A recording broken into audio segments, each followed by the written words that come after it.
240 का स्टैंडर्ड आप लोगों ने खोलना है, 240 का स्टैंडर्ड खोलना है और खोल के वहाँ पे एक पेन को रख देना या कोई भी स्केल जिसको आप फौरी तौर पे रिलेट कर सकें। हो गया? अब फ्रॉड के सवाल किस तरह से ICAP पूछता है। एक जो उसका बड़ा सवाल लॉजिकल आता है वो ये है कि जनाब बताओ ये फ्रॉड है या ये एरर है। फ्रॉड और एरर के अंदर आपसे डिफरेंशिएशन करवाता कि बताओ कि जो हमने आपको सिनेरियो दिया है इसमें फ्रॉड किया जा रहा है या इसमें एरर किया जा रहा है। दूसरा सवाल वो आपसे पूछता है कि जनाब बताएं फ्रॉड रिस्क फैक्टर कौन कौन से हैं यहाँ पे। किसी भी सवाल के अंदर जो उसका पार्ट बी होता है ना, that is your cramming, that is your cramming. आप कोई भी सवाल उठा लें, पार्ट बी आपको हमेशा क्रैमिंग वाला नजर आएगा और कुछ ऐसे सवाल भी हैं जो कि प्योर क्रैमिंग बेस्ड हैं। अभी क्रैमिंग कहाँ से आती है? क्रैमिंग आती है 240 में से। क्रैमिंग के लिए जो एरियाज उसके पास हैं, नंबर 1 आपको फ्रॉड नहीं मिल रहा, कैसे तलाश करेंगे? तो वो जो रिस्क असेसमेंट के प्रोसीजर्स हैं, इंक्वायर, इंस्पेक्शन वाले, वो लिख देंगे। आइडेंटिफाई हो गया है, अब क्या करेंगे? कम्युनिकेशन वाली बातें बता देंगे। उसके बाद मैनेजमेंट ओवरराइड ऑफ कंट्रोल्स वाला एक पॉइंट लिखा हुआ है वहाँ पे, वो अक्सर पूछ लेता है। तो आइए देखते हैं। ऑटम 10, इसकी रिक्वायरमेंट ये है कि आपने इंडिविजुअल बेस पे बताना है कि यहाँ पे फ्रॉड है या यहाँ पे एरर है। आपने इंडिविजुअल बेसिस के ऊपर बताना है कि यहाँ पे फ्रॉड पाया जा रहा है या यहाँ पे एरर पाया जा रहा है। पार्ट 1 को जरा पढ़ें, पार्ट 1 को पढ़िएगा, इंडिविजुअली बताइएगा फ्रॉड है कि एरर है। Quantity of material scraped during the year is materially different from the quantity of scrap sold.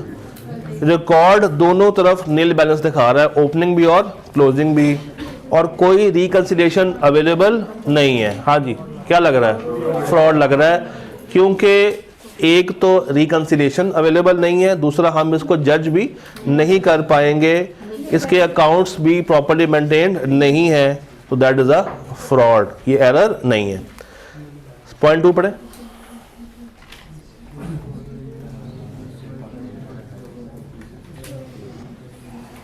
Point 2 यहां तक आता।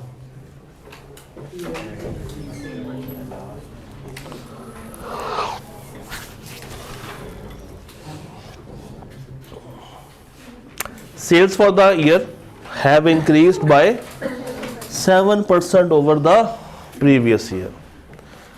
However, it has been noted that sales in the last 2 weeks have been exceptionally high और ये 15% को represent करती हैं।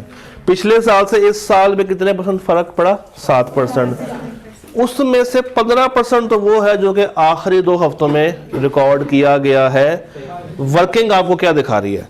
70% जो है वो नए कस्टमर्स को सेल किया है और वो भी क्रेडिट पे।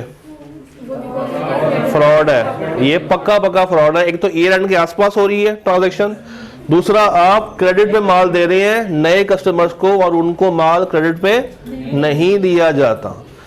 सिग्निफिकेंट पोर्शन ऑफ गुड्स जो आपने बेचे थे सब्सिक्वेंटली क्या हो रहे हैं? रिटर्न हो रहे हैं। इसका मतलब है कि जारी सेल्स रिकॉर्ड की थी। मैनेजमेंट के बोनसेस भी उसके साथ अटैच्ड हैं। इंसेंटिव याद है? फ्रॉड रिस्क फैक्टर के अंदर, that is also a fraud. Part 3 देखें। Part 3, during the year ASPL एक मशीन खरीदी कितने की? 25 मिलियन की। Payment voucher is duly supported by the invoice. ताहम जब हम इसको स्केड्यूल में डालने लगे तो क्लाइंट ने अमाउंट जो कैपिटलाइज कर दी है वो कर दी है 2.5, यानी कि कास्टिंग एरर है, टाइपो एरर हो गया। उससे जो डिफरेंस है वो नजर भी आ रहा है, दैट इज एरर। ये फ्रॉड नहीं है। तो 3 बातों में से 2 फ्रॉड और 1 एरर है। पार्ट बी पढ़े। What actions would you take? हाँ जी, कौन से रटे रटाए प्रोसीजर्स यहाँ पे डालेंगे? फ्रॉड मिलने के बाद क्या होता है? फ्रॉड मिलने के बाद मुझे बताएं, टीम मेंबर को बताएंगे, एक एक करके बताएं, अपने टीम मेंबर वालों को बताना चाहिए। देख के बता दो बेशक, देख के तो नहीं बोला। मैं कह रहा हूँ देख के बता दो ताकि पॉइंट हम तक सही पहुंच जाए। रीड कर दो वहां से। हाँ? अपने टीम मेंबर को अपने टीम मेंबर को बता देंगे कि जनाब फ्रॉड निकल आया है, अब अलर्ट रहो, और स्केप्टिसिज्म का दायरा तंग कर लेंगे उनको। हमने ज़्यादा फोकस होकर देखना है इंटेग्रिटी वाला पॉइंट, और एक्सपर्ट को बुला सकते हैं ताकि मजीद अगर कोई फ्रॉड हमारे सामने आ जाए, और अथॉरिटीज और दोस्त चार्ज विद गवर्नेंस। अगर आप गौर करेंगे तो ये वही बातें हैं जो कि स्टैंडर्ड में लिखी हुई हैं। देखिए पार्ट बी में एक दफा रिपीट कर दूं जो बच्चे बाद में आए हैं। पार्ट ए लॉजिकल होगा, पार्ट बी प्योर क्रैमिंग होगा। ये इसकी एक रूटीन है। पार्ट ए में वो आपसे पूछ सकता है यहाँ फ्रॉड है या एरर है, या पूछ सकता है कि बताओ फ्रॉड रिस्क फैक्टर कौन कौन से एग्जिस्ट करते हैं, और पार्ट बी ये क्रैमिंग बेस्ड होगा। ये सवाल देखें, आपने बताना है विद जस्टिफिकेशन के ऊपर रिस्क ऑफ फ्रॉड है या नहीं, यानी कि ऊपर फ्रॉड हो रहा है या एरर हो रहा है। बताएं जरा। Spring 15 question number 9 part A, due to tough competition in the market company has unable to increase the prices. Market में टफ कंपटीशन था, कंपनी अपनी प्राइसेस नहीं बढ़ा सकी। फ्रॉड होने के चांस एग्जिस्ट करते हैं, आप फ्रॉड कर सकते हैं। फ्रॉड रिस्क फैक्टर एग्जिस्ट करता है, कौन सा? इंटेंशन या pressure. Addition to intangibles amounting to rupees 500 million includes the research cost of 10 million which is duly supported by invoices from।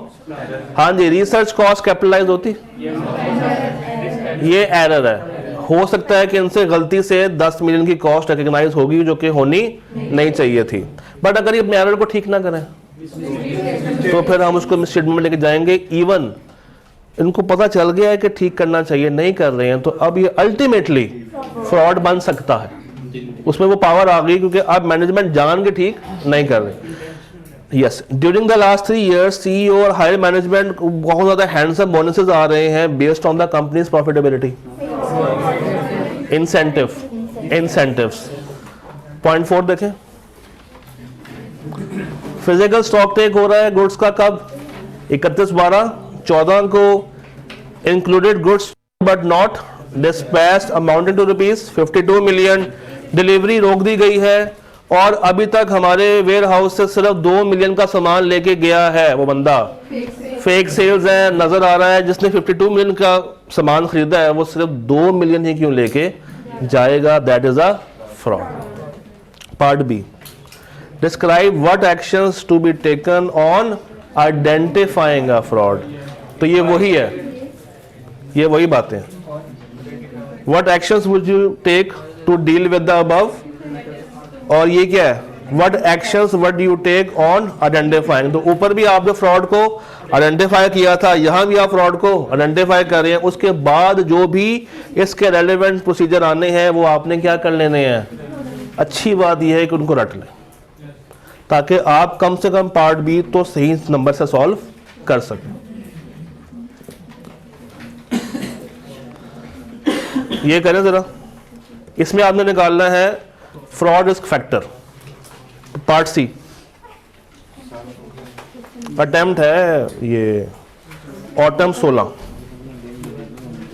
Information limited. करें जरा।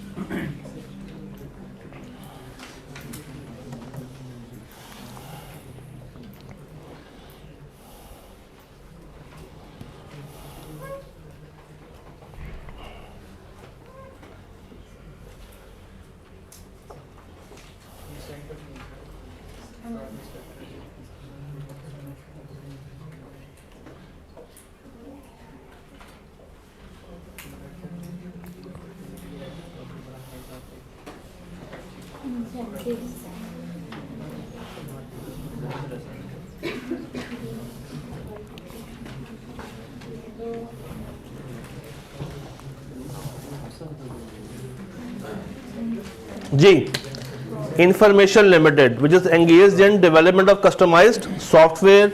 पिछले 3 सालों में company has become the leading software developer in the industry due to completion of large number of projects during the initial meeting.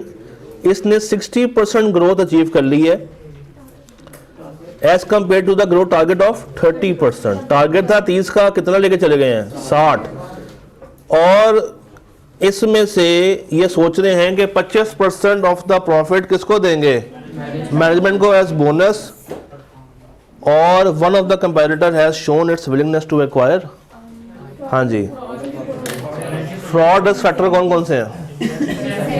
Incentive, bonus वाला point, number of, ठीक है, और opportunity. ये देखें, एक्वायर कर रहे, यानी कि इन्होंने अपने आप को इस काबिल कर लिया कि लोग अब इनको एक्वायर करने के बारे में सोचना शुरू हो गए हैं। तो मार्केट में एक हाइप क्रिएट हो जाएगी कि ये ऐसी कंपनी कौन सी जिसने 30% की बजाय 60% का टारगेट अचीव कर लिया है।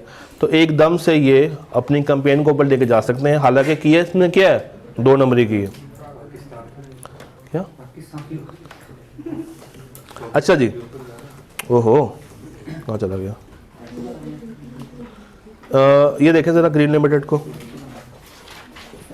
ये पढ़े ग्रीन लिमिटेड।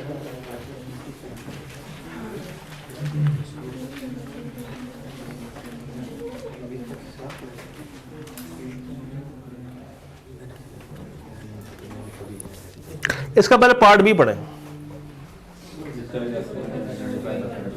क्या लिखेंगे, कौन सी बातें आएंगी। ऑन आइडेंटिफाइंग, आइडेंटिफाई हो गया फिर क्या होता है, कम्युनिकेट वाली बात है।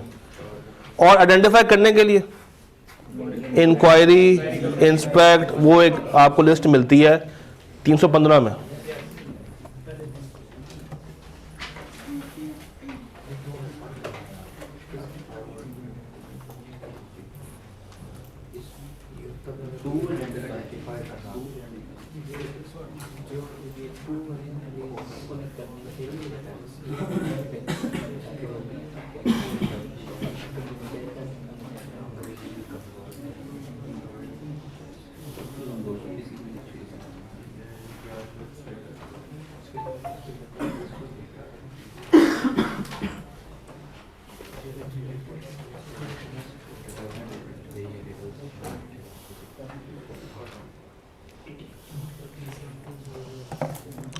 जी, green limited is a listed company engaged in the manufacturing of garments and apparels. During audit जो CFO है उसने आपको information दी है। Number 1, GL was previously exporting all its production under the brand name Wearables. However, it has been facing the issue of declining in export. Issue आ रहा है, अब orders ये बाहर export नहीं कर रहे, यानी कि sales कम हो रही हैं। एंड देयरफॉर उन्होंने कहा कि हम फोकस करेंगे लोकल मार्केट पे। According to it has made an agreement with BL that जो भी हमारे प्रोडक्ट्स होंगे हम किसको बेचेंगे, BL को, और आगे BL उनको मार्केट करेगा through their retail outlet spread all over Pakistan. एक डायरेक्टर दोनों में मौजूद है। ये क्या बन गया है, रिलेटेड पार्टी बन गई है GL और BL। और रिलेटेड पार्टी में रिस्क सबसे ज्यादा होता है। तो ये कौन सा फ्रॉडस फैक्टर है, अपॉर्चुनिटी आ गई है। पॉइंट बी पढ़े, 2 डायरेक्टर्स जो कि 16 और 13% की शेयर होल्डिंग रखते हैं, उन्होंने अपनी शेयर होल्डिंग बेचनी है ताकि वो कोई और काम कर सकें।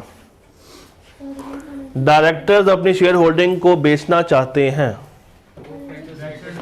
कब बेचेंगे, जब कंपनी प्रॉफिटेबल हो चुकी होगी, ताकि जब ये अपने शेयर्स बेचे तो इनको अपना प्रॉफिट ज्यादा मिले।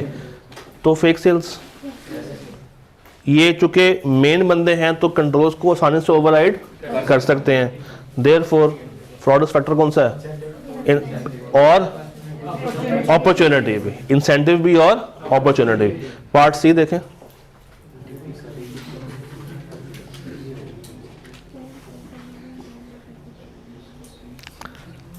कहता है लास्ट टाइम जो तुम हमें वीकनेस बता के गए थे हमारे कंट्रोल्स में, हमने इस दफ़ा कोई काम नहीं किया क्योंकि हमारा CIA भाई साहब कौन है, बीमार। इनसे कोई बंदा ये पूछे कि CIA का ये काम होता, नहीं, ये काम किसका है? उस बेचारे ने तो एक दफ़ा ओवरसी करना होता है कि कंट्रोल से इससे चल रहे हैं या नहीं चल रहे। इसका मतलब है ये करना चाहते ही नहीं है। एटीट्यूड। डन।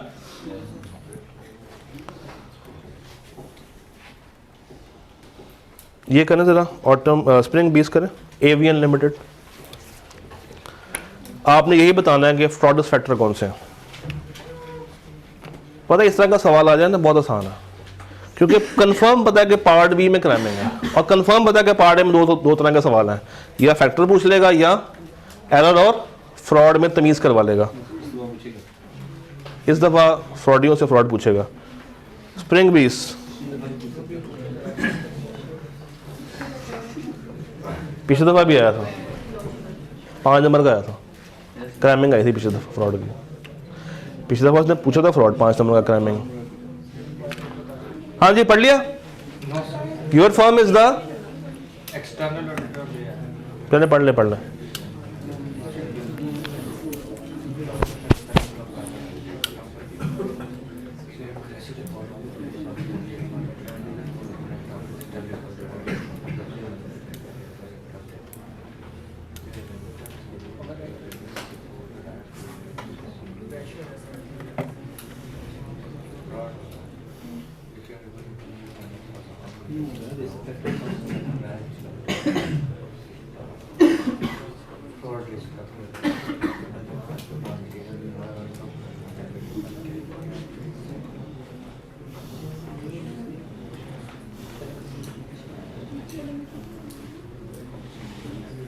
हाँ जी, हो गया।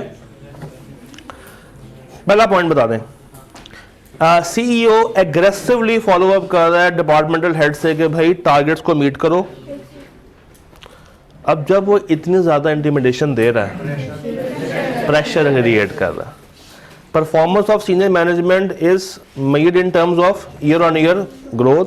There is an internal audit division of AL and जो कि किसको रिपोर्ट करती है, डायरेक्टली टू अपॉर्चुनिटी है, क्योंकि वो डायरेक्ट किसको करी रिपोर्ट, CEO। किसको करनी चाहिए थी, ऑडिट कमेटी। पॉइंट 2 में क्या हो रहा है खुद ही बताएं, मैं नहीं बताऊंगा।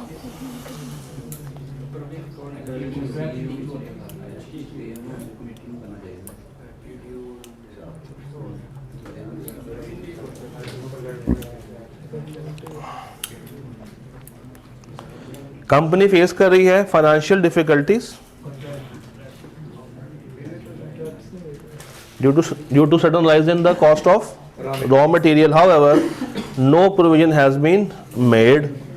कंपनी का CFO ने एक्सप्लेन किया है कि हमने प्रोविजन इसलिए रिकॉर्ड नहीं की क्योंकि अभी हम अनसर्टन हैं कि ये रिकॉर्ड होगी भी या नहीं। If required, audit team was of the view that provision has not been made because ये सिग्निफिकेंटली आपकी प्रॉफिटेबिलिटी को डिक्रीज कर सकती है।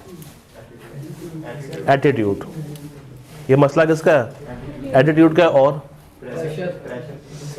इंसेंटिव का, क्योंकि इनके FS हल्के हो जाएंगे अगर ये प्रोविजन रिकॉर्ड कर दें। तो जब FS हल्के होंगे तो इनके अपने टारगेट्स भी खराब हो जाएंगे। वो समझ आ रही है, अल्लाह करे आ रही हो। हालात तो वैसे मुनासिब ही हैं। ये खुद करें ज़रा, स्प्रिंग 24 का, मैं नहीं बता रहा। टीम टेक्सटाइल लिमिटेड है आपके पास? है। किताब के एंड पे जाएं, सबसे एंड पे आ जाएं। यहाँ पे देखें क्वेश्चन नंबर 1 मिल गया, फोन करो।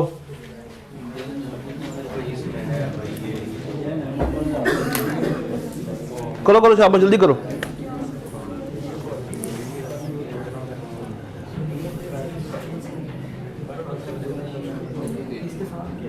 रिस्क फैक्टर निकालें, शाबाश।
हो रहा है या नहीं हो रहा? हो गया, चलिए स्टार्ट करते हैं। Your firm has been appointed as auditor of Team Textiles Limited. Year end क्या है? 31 मार्च 24। Company operates an extensive network of retail outlets across the country. Recently, company has encountered challenges such as market saturation and declining profit margins within the sector. यानी कि जिस segment में वो लोग काम कर रहे हैं वहाँ पे अब बहुत ज़्यादा कंपैरेटर्स आ चुके हैं। इसे कहते हैं मार्केट सैचुरेशन, यानी कि आपका सामान इतना इजीली बिक नहीं पाएगा क्योंकि इसके लिए कंपैरेटर्स काफ़ी ज़्यादा मौजूद हैं। In response, TTL has implemented several cost reduction strategies which include reducing employee wages, benefits among the other cost saving measures. वो अपनी सेल बढ़ाने के बजाय खर्चे कम कर रहे हैं, और खर्चे भी कौन से? एम्प्लॉयज़ बेचारे पे छुरियां जला रहे हैं। हाँ जी, यहाँ से मुझे बताइए। एक तो इंसेंटिव है क्योंकि कंपटीशन होगा, आपको दिखानी होगी, प्रेशर भी है। ये प्रेशर सुन लें, ये प्रेशर होगा from the share holders, from the investors के भाई हमें क्या दिखा रहे हो आप लोग, लॉस दिखा रहे हो। तो उनके प्रेशर में ये लोग सरवाइव नहीं कर पाएंगे, तो इनको अपॉर्चुनिटी मिल गई है कि यहाँ पे ये अपनी फेक सेल्स को रिकॉर्ड कर सकते हैं। फिर रिड्यूसिंग एम्प्लॉय वेजेस, ये एटीट्यूड है, ये ख़राब एटीट्यूड है। वो अपनी सेल्स के ऊपर काम नहीं कर रहे हैं बल्कि बेचारों की रोज़ी पे ख़राब कर रहे हैं। एम्प्लॉयज़ के लिए तो बन गई है ना, मगर जिनको ये वेजेस जिनकी कट कर रहे हैं, जिनको बेनिफिट्स कम दे रहे हैं, उनके लिए तो मसला आएगा। अपॉर्चुनिटी ऊपर है, टारगेट वाली। जब कंपैरेटर्स मार्केट में हैं, कंपैरेटर्स को हैंडल करने के लिए, इन्वेस्टर्स को दिखाने के लिए कि हमने ज़्यादा प्रॉफिट अर्न किया है, तो कंपनी खुद से क्या करेगी? फिर वो प्रेशर में आके काम कर रही होगी, इसलिए अपॉर्चुनिटी आ सकती है। हाँ जी, paragraph number 2। TTL, a company with high leverage, faces additional challenges due to countries exponential rise in the interest rate, a consequence of high inflation rate. In light of these pressures, the key stakeholders of TTL are considering divesting their major stake in the company as strategy to diversify their investment. Pure BMBS। क्या समझ आई? इस para में समझ के आइए, इस para में समझ के आइए। डिस इन्वेस्टमेंट को रोकना पड़ेगा। अब अगेन उसको रोकने के लिए जो बात हमने भी ऊपर देखी है, कौन सी बला? प्रेशर है कि वो हमें छोड़ के जा रहे और हम बर्दाश्त नहीं कर सकते। Last paragraph. Following the CEO's recommendation, company has shifted cost model to the fair valuation model, और ये बता रहा है कि all its property, the CEO is actively working with independent valuers to ascertain the fair value. Furthermore, on 1st March, TTL entered into bill and hold agreement with one of its customer. This agreement is anticipated to substantially increase TTL's revenue for the year. हाँ जी, opportunity है। Yes, ये सवाल note कर लें, आपने घर जाकर लिखना है आज और लिख के मुझे भेजना है। ये आपने सॉल्व करना है और सॉल्व करके मुझे भेजना है। आ जाएगा रात तक? नहीं आएगा ना? उम्मीद ही नहीं है जी। रात तक वहीं पे है, वहीं पे है। अगर आपके पास अपने फेक सेल करवानी है अपनी कंपनी की रेपुटेशन, तो ये प्रेशर नहीं है, हम देखते हैं अपॉर्चुनिटी। उनके प्रेशर में है ना, मगर हमारे पास तो अपॉर्चुनिटी कि हम कंट्रोल्स को ओवरराइड कर सकते हैं। एक से दूसरा हिट हो रहा है, प्रेशर की वजह से हम कर सकते हैं, बिकॉज हम ही मालिक हैं, हमारे पास ही कंट्रोल्स हैं।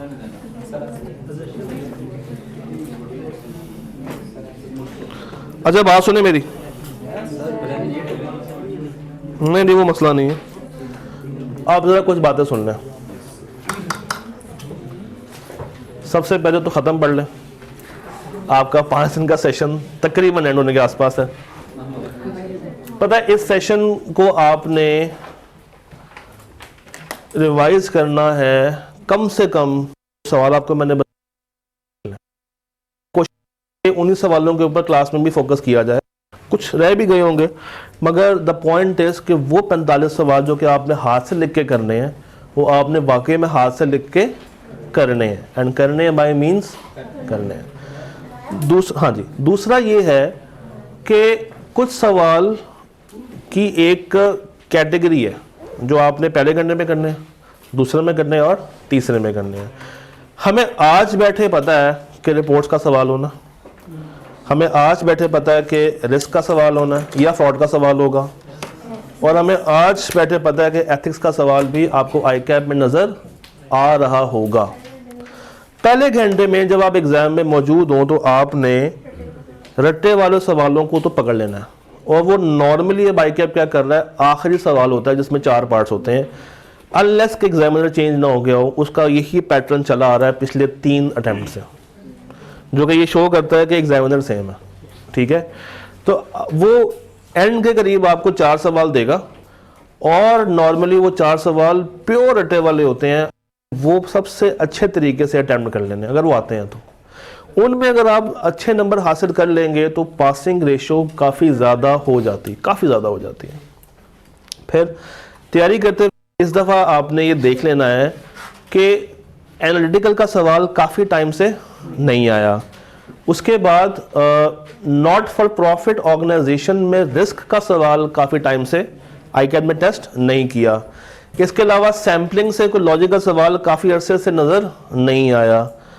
कंट्रोल से एक अच्छा सवाल काफ़ी टाइम से हम एक्सपेक्ट कर रहे हैं कि आ जाएगा, टेस्ट ऑफ कंट्रोल की बात कर रहा हूँ, वो नहीं आया। इन्वेंट्री काउंटिंग में भी वो खामोश है। कन्फर्मेशन में भी एक अच्छे सवाल की उम्मीद लगाई जा सकती है।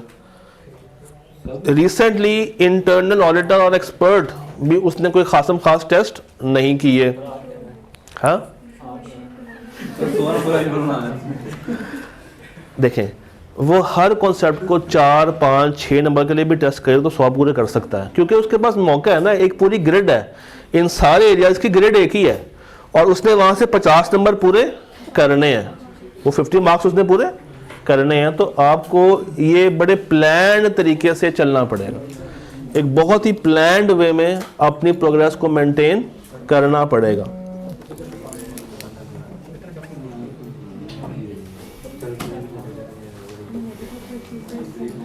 अच्छा बात सुने, अगली बात सुने। चैप्टर 15 एक गुमनाम चैप्टर, जिसको आप लोग देखते हैं और आपको लगता है कि आपको आ गया है। मैं बताऊं, 15 नंबर की एक ग्रिड है जो कि चैप्टर 14 के 700 सीरीज के ऊपर है और 15 के ऊपर है। किसी भी टाइम वो ये कर सकता है कि 12 नंबर वहां से पूछ ले रिपोर्ट से, और 3 से 4 नंबर का सवाल वो चैप्टर 15 से निकाल सकता है। वो कौन सा भला?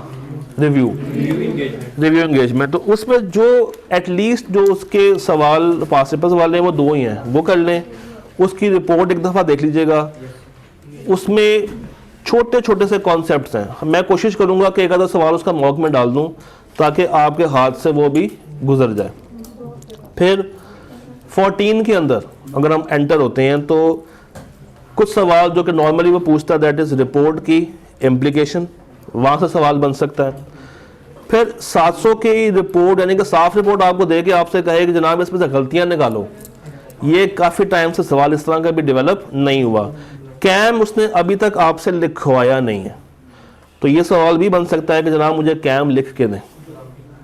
कैम की ड्राफ्टिंग वो टेस्ट कर सकता है, उसने काफ़ी अरसे से टेस्ट नहीं किया। अलबत्ता फाइनल के अंदर वो इसके ऊपर है। कभी वो कैम लिख के कहता है कि इसमें से गलतियां निकालें, कभी वो कहता है कि जनाब मुझे कैम लिख के दें, तो ये सवाल बन सकता है। फिर 580 से इतना लॉजिकल सवाल अभी तक हमें नज़र नहीं आया, और अगर आता भी है तो वही पूछता है डाउट्स और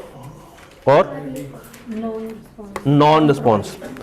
फिर 705 706 का एक पेट सवाल कि गलतियां निकालें और बताएं कि फाइनेंशियल स्टेटमेंट्स के ऊपर उसका इम्पैक्ट क्या आएगा, रिपोर्टिंग इम्प्लीकेशंस बताएं अलॉन्ग विद सब्सटेंटिव प्रोसीजर्स यानी कि कोर्स ऑफ एक्शन। अच्छा, उसके बाद ज़रा आए चैप्टर नंबर 8, 9, 10 में।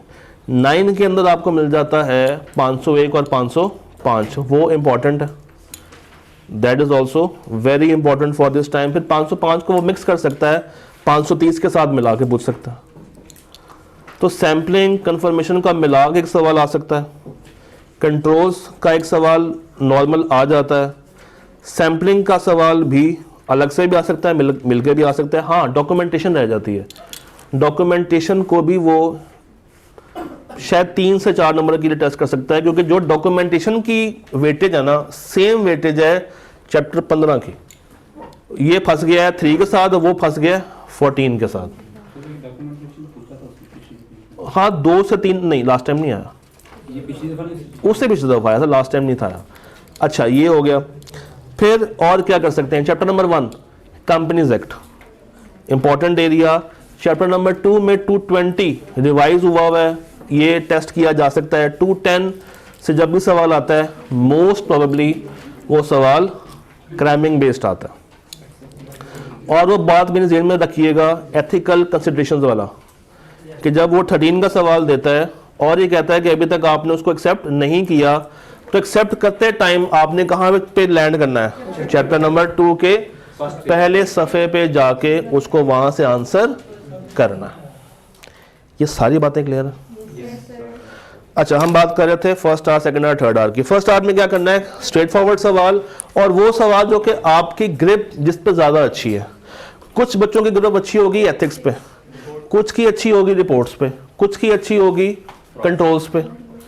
तो जो आता है पहले घंटे में 2 काम करने होते हैं, एक तो मैक्सिमम नंबरों की तरफ भागना होता है, दूसरा अपने आप को मोटिवेटेड भी रखना होता है, क्योंकि वंस आप अगर पहले घंटे में पैनिक कर गए तो आगे उठना बड़ा आपके लिए मुश्किल हो जाता है। तो पहले घंटे को बड़ा स्ट्रेटजी के साथ निकालना है। दूसरा घंटा इज योर मेक और ब्रेक, या आप आर होंगे या आप पार हो रहे होंगे।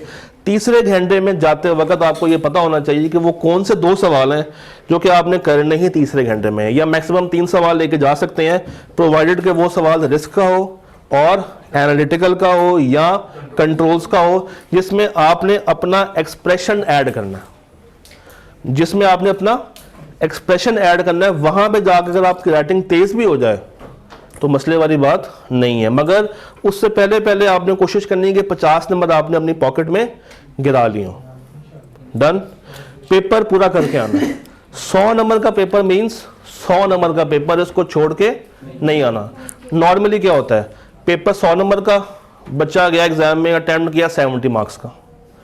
अब 70 में से अगर वो 70% नंबर भी ले ले तो कहां पर जाकर लैंड करेगा? 49 पर। तो अगर कम से कम 80 कर ले तो 80 का 80, 80 का 80, 50। तो कोशिश करनी है कि पेपर आपने करना है 100%, उसमें से कुछ छोड़ना नहीं है। हाँ, अगर कोई चीज़ नहीं आती तो फिर आप दूसरे सवाल को उसका मार्जिन दे सकते हैं, पर उसको इतनी जल्दी में करने की ज़रूरत नहीं। डन? कोई सवाल अगर आपके पास है जेनेरिक तो मुझे बताइए। Any question on generic terms बताएं। नहीं? हाँ, तो जो पहला पेज है ना उसका बस उसी को लिंक करना है, यानी कि 210 से पहले सारा, 210 जहां भी स्टार्ट होता है ना उससे पहले सारा, that should be linked with chapter number 13। कोई और सवाल, कोई और सवाल, कोई मसला, कोई परेशानी? जी, अगर एक आंसर 2 पेज पे आ रहा तो क्या मुझे 2 पेज के ऊपर सवाल नंबर लिखना है या नहीं? ये सवाल था, लिख दें, अच्छी बात है, लिख दें। कोई और सवाल? हाँ जी,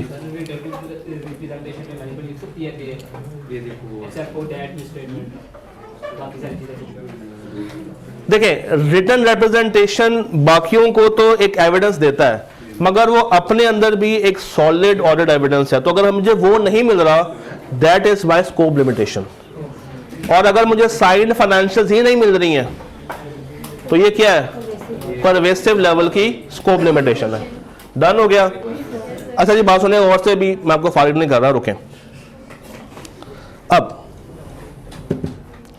एक तो आपको हमने अलविदा करना है, आपको हमने एक डब्बा देना बिरयानी का, वो एक तो इंतज़ार कर रहा है, मगर वो क्लास में आएगा तो आप में डिस्ट्रीब्यूट भी हो जाएगा। मैं किसी और शख्स का इंतज़ार कर रहा हूँ, उन्होंने मुझे वादा किया था कि मैं 3 बजे आऊँगा क्लास में। हाँ, वो अभी तक हाजिर नहीं हो रहे, आई थिंक गाड़ी भी नहीं आई अभी तक। तो अच्छा, वो एग्जैक्ट टाइम पे ही आएंगे। तो तब तक मुझे बताइए, कोई सवाल अगर आपके पास है तो पूछ लें। हाँ जी, मैं चेक करना गाड़ी आई है। कोई सवाल अगर आपके पास है तो बता दें। Any question? सब्सटेंटिव का क्या? सब्सटेंटिव का क्वेश्चन कैसे क्या? सब्सटेंटिव आगे 3 बजे एग्जैक्ट वो टाइम के पाबंद है, अगर क्लास दोपहर में होना तो। सब्सटेंटिव में क्या करना है? सब्सटेंटिव का सवाल लिखना कैसे है? अगर तो वो आपको एरिया दे रहा है और एरिया में कहता है कि इसको मतलब इसके सब्सटेंटिव बना दें, तो आपने उसको असर्शन बाय असर्शन लेके चलना है। नंबर 2, अगर वो आपको असर्शंस बना के दे दे और आपसे कहे कि बताएं इसमें रेलेवेंट प्रोसीजर्स कौन से हैं, कौन से आने चाहिए थे, कौन से ज़्यादा है, तो फिर आपको उसके उस एरिया के बारे में एक अच्छी नॉलेज होनी चाहिए। आप उसमें ऐड भी करें और जो उसका रेलेवेंट नहीं उसको वहाँ से निकाल दें। फिर रिपोर्ट्स के सवाल में जब वो आपसे कहता है ना कि बताएं इससे रेलेवेंट क्या प्रोसीजर्स होंगे, तो वो टेक्निकली आपको टारगेट करता है टुवर्ड्स वैल्यूएशन। याद है वैल्यूएशन क्या होती है? यानी कि वहाँ पे वो आपकी अकाउंटिंग टेस्ट कर रहा होता है। Am I clear on all these things? पक्की बात है यार। आपके साथ एक तस्वीर होनी चाहिए, एक अलविदाई तस्वीर। है इंटरेस्टेड या खाने में इंटरेस्टेड है? खाने में तो अब है, मुझे पता, तो वो भी आ जाए, फिर मिलकर ले लेते हैं। क्या ये तो खींच ही रहा है, ये तो खींच ही रहा है। तो यार उनको बुला लाओ, उनसे को सर आ जाए, बच्चे भूखे बैठे हुए हैं हमारे, उनसे को आ जाए और बात सुनो। इनसे कहना ये कोऑर्डिनेशन से कि वो डब्बे जो हैं वो बाहर रख दें, जैसे सर अपनी बात पूरी करेंगे तो वो डब्बे हम अंदर कर लेंगे। ठीक है जी। तो जो घर बैठे हजरात क्लास को देख रहे हैं वो इस वक्त जा सकते हैं क्योंकि अगर आपको सामने डब्बे आएंगे बयानेंगे तो आप लोग माइंड कर जाएंगे। हाँ, सर की बात सुन के आप बेशक अपना सेशन को क्लोज कर सकते हैं। क्या? हाँ, उनको ये भाई पैसे व्हाट्सएप कर देंगे, मेरे जिम्मे में नहीं है, मैंने कोई कमिटमेंट नहीं की। ठीक है जी, ले जनाब।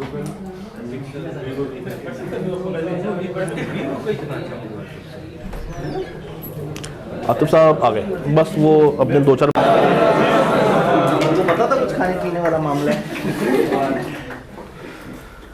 सर जी मेरी बातें हो गई हैं।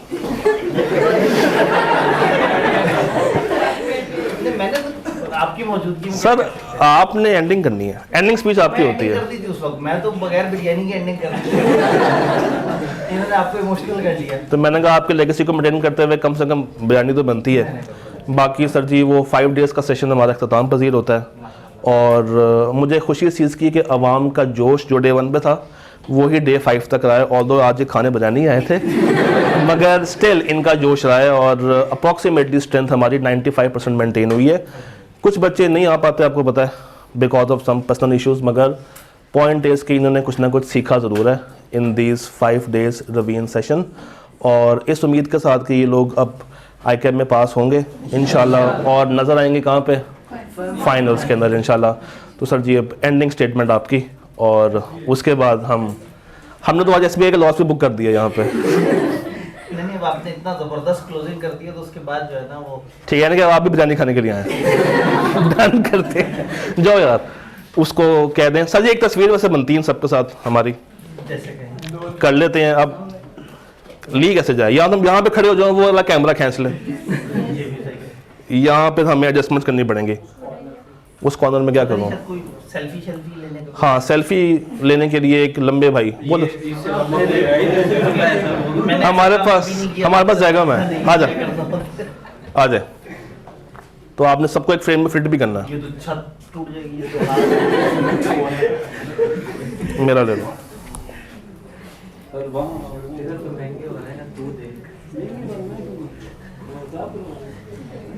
हमें बैठना पड़ेगा, अगर हम खड़े हुए तो आधे बच्चे तुम्हारे पीछे छूट जाएंगे। सर आप इधर आ जाइए, इधर आ जाओ, खाली जगह चलो जी, अब आ रहे सारे? सर नहीं आज सर नहीं आ रहे। सर जी आप आगे आ जाए ना, सर आप नहीं तो जो यहाँ होगा वो नहीं आ रहा होगा। वहाँ कोई भी नहीं है। वो वहाँ कैमरे के साथ। आप इधर आ जाए, हम पीछे आ जाते हैं। चल मैं आपको छुपा रहा हूँ बस, बाकी डन करें। चीज बोलो। अजीब सी नहीं आ रही। सर दूर है ना सर, चीज बोले। चीज। चलें जी, थैंक यू सो मच। अब आप लोग अपनी अपनी बिरयानी को नोश फरमा सकते हैं। पेपर के लिए कॉन्फिडेंट है, पक्की बात है, सारी गेम समझ आ गई है, पूरा मैप, कितने सवाल आते हैं, उन्हें करना कैसे है, और हर सवाल में से कौन से नंबर माइनस नहीं होने देने। बस पिछली दफा भी अच्छा खासा परसेंटेज आईकेएफ का रिजल्ट रहा है और बड़े अरसे से ऑडिट का रिजल्ट अच्छा आ रहा है, और उसमें भी जो तैयार करके जाता है वो पास होता है। लेकिन आपके आसपास अभी भी कुछ लोग होंगे वो कहेंगे तुम ऑडिट में कॉन्फिडेंट हो, पारे हो। इसलिए ऐसे लोगों से दूर रहने हैं, और अल्लाह का शुक्र अच्छी तैयारी है। और जाहिर है अगर आईकेएफ के सवाल समझ आ रहे हैं, चीजें समझ आ रही हैं, तो फिर तो सब कुछ बेहतरीन है। ये रह नहीं, गया, मैं बस ये वो कैमरे में नहीं जा रहा होगा। अच्छा, तो बस ये कॉन्फिडेंस रखना है और भरपूर तरीके से पेपर देना है। अल्लाह का शुक्र है बड़े अच्छे रिजल्ट हमारे थ्रू आउट रहे हैं। मतलब शायद आप लोगों ने हमारे वो ग्राफिक्स वगैरह पे भी देखा हो, लास्ट टाइम भी 1800 समथिंग बच्चे जो कैफ क्वालिफाई हुए, उनमें से 300 बच्चे हमारे स्टूडेंट्स थे, अल्लाह का शुक्र है। और इकट्ठे 4 पेपर पास करने वाले भी 28-30 के करीब बच्चे थे, लेकिन खैर मैं उसको अचीवमेंट नहीं मानता, वो मुझे लगता है जुल्म है। लेकिन ये है कि इतने ज़्यादा तादाद में जो बच्चे पास हो रहे होते हैं, उनमें से मेजॉरिटी वो होती है जो आखिरी पेपर में होते हैं। तो ऑडिट का थ्रू आउट अल्लाह का शुक्र है बड़ा अच्छा रिजल्ट रहा है। तो आपने ये कॉन्फिडेंस रखना है कि अगर आपने अच्छा पढ़ा है, अच्छी ड्राफ्टिंग की है, अच्छी प्रैक्टिस की है, तो बस पेपर इंशाल्लाह ताला बड़े अच्छे तरीके से पास हो जाएगा। ठीक है, तो मेरे ख्याल में भी कुछ खाना खाना जी है। सर जी, वो बस आ गए हम निकल लेते हैं क्योंकि हमारे सामने तो शर्माते रहेंगे। सर। ये बॉक्स लेके, हाँ ठीक है, मैंने कुछ प्लेटें दी इनको। तो मैं बैठ जाता हूँ।